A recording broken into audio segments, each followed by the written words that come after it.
Bonjour, j'espère que tu vas bien. Donc aujourd'hui, j'aimerais revenir avec toi sur l'événement du 15 avril où on a vu une partie de Notre-Dame partir en poussière et en fumée. Donc d'abord en préambule, désolé pour le titre un peu racoleur. L'objectif, c'est pas d'attirer de la fausse publicité. Mon objectif de cette vidéo aujourd'hui, c'est d'attirer ton attention sur le fait que on peut faire un parallèle finalement entre, ce qui s'est passé à Notre-Dame et ce qui se passe, au quotidien, tous les jours, dans nos vies. Alors, juste, il faut vraiment comprendre que je ressens une réelle tristesse par rapport à ce qui s'est passé, à Notre-Dame. Ce qu'il faut bien comprendre, c'est que, cette tristesse-là, c'est un peu la tristesse de perdre quelque chose de beau. Je suis pas un amoureux de la religion catholique, hein, c'est pas du tout ça mon propos, mais j'adore, tout ce qui est, les beaux monuments, les belles architectures et c'est vrai que quand on se promène dans une cathédrale, on ne peut qu'être émerveillé que des hommes avec aussi peu de moyens, aient réussi à bâtir, de telles splendeurs finalement et donc c'est toujours pour moi, difficile à accepter, de les voir comme ça, détruire et partir en fumée. Donc c'est un peu, il y a cette sensation-là, mais il y a aussi la sensation qu'il y a un avant et il y a un après. Dans le sens où, tout simplement, mes filles ne pourront jamais voir, la toiture, datant de cette époque-là, de la cathédrale Notre-Dame, parce qu'aujourd'hui elle n'est plus et que elle ne sera plus jamais finalement. C'est un peu, on peut mettre ça en parallèle avec la nature ou, avec plein d'autres choses qu'on a tendance à considérer comme acquises finalement et qui finalement, sont fragiles et qu'on doit probablement faire quelque chose pour les maintenir.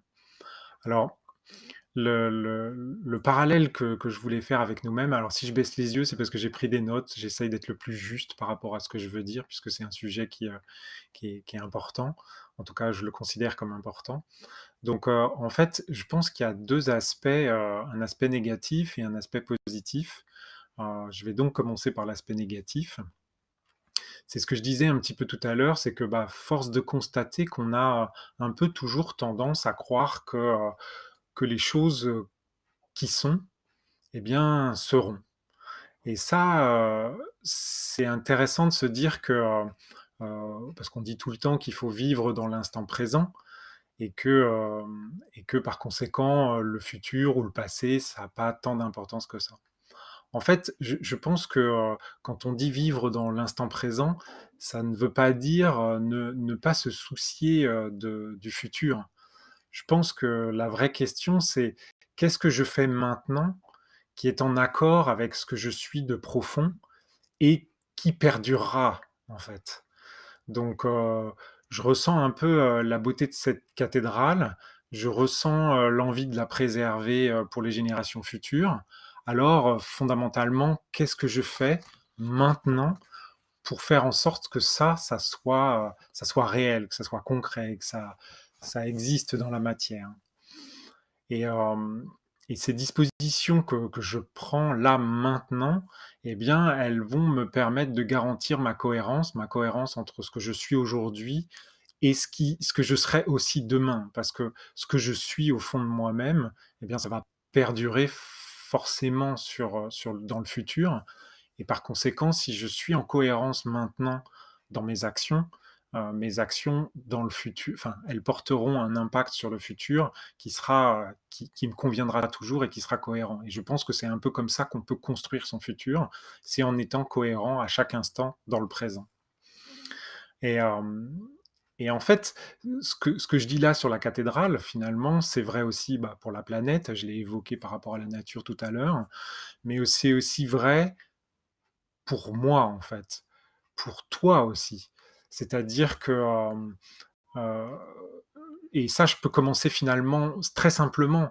Je prends les escaliers, je marche, je mange sainement, je souris, je n'ai plus peur, tout simplement.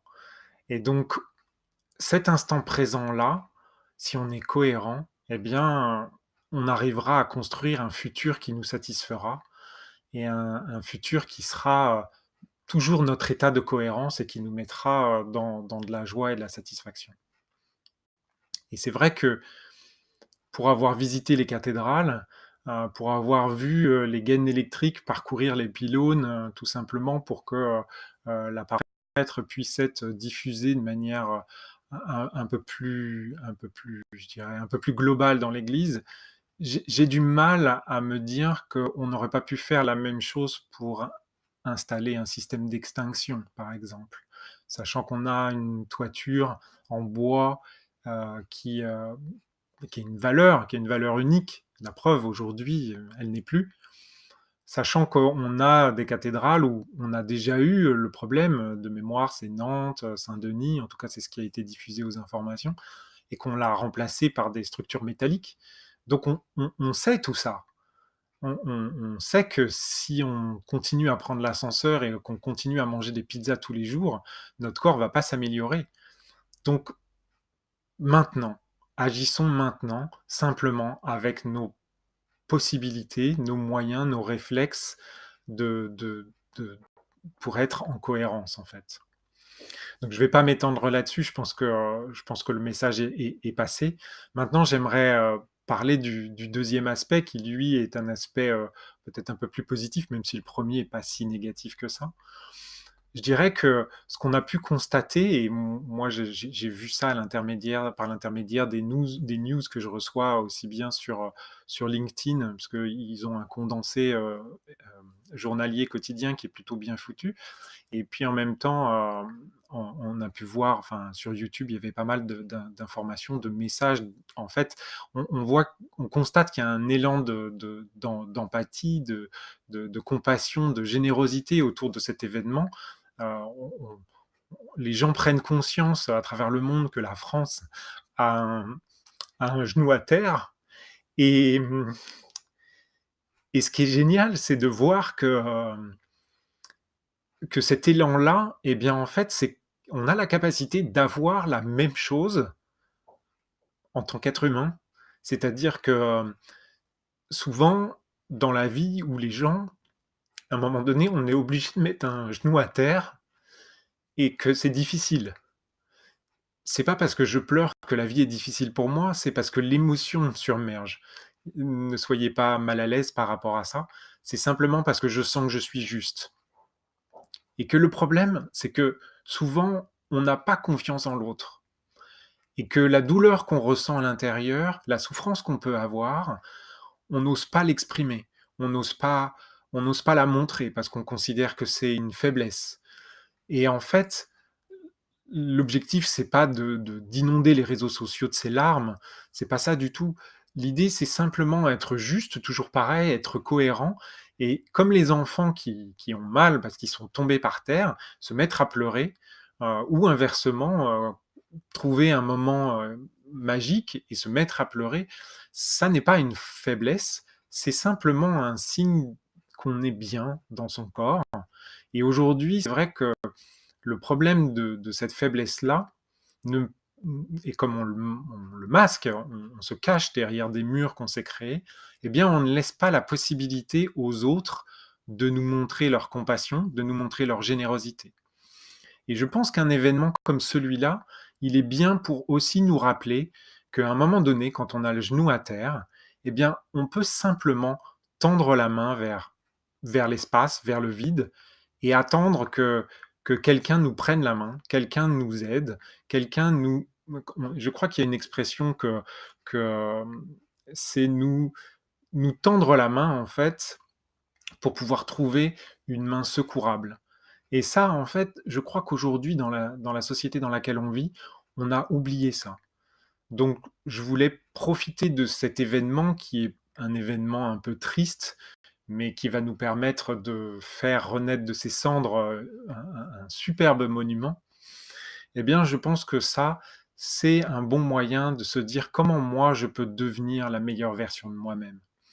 Et donc, aujourd'hui, selon moi en tout cas, les 2 éléments principaux, c'est agir en cohérence avec ce que l'on est et accepter que l'aide de l'autre puisse venir et ça en confiance. Alors je te souhaite une très belle journée et je te dis à très bientôt.